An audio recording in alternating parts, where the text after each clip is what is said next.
Lietuva yra pigios reklamos šalis. Ir mums reklamuoti savo verslą, ar tai Google, ar tai Meta, kainuoja mažiausiai 2-3 kartus pigiau, negu tai kainuoja, pavyzdžiui, Anglijoje ar Vokietijoje.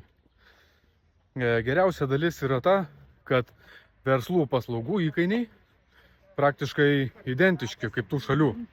Tai ką tai reiškia?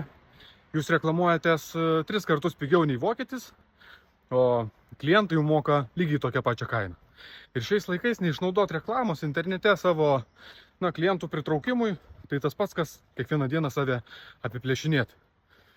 Kaip sukurti pačiam sėkmingas reklamos strategijas ar pačias reklamas, jūs visada galit paklausti, aišku, ir ChatGPT. Gausit dažniausiai 4 puslapių sudėtingų žodžių kratinį ir ką daryti, taip liks ir neaišku. Arba galite pakomentuoti, į kalną lipu, labai sunkiai šneku, arba galite pakomentuoti po šio video, tiesiog noriu, aš jums atsiųsiu savo video, kaip aš paaiškinu, kokią aš savo strategiją naudoju ir tą pačią strategiją naudoju ir savo klientam, kad jiem pritraukti klientų. Viskas žmogiška kalba paaiškinta. Tiesiog pažiūrėsit, pritaikysit, net nebejoju, ir savo kažką ir uždirbsit daugiau pinigų.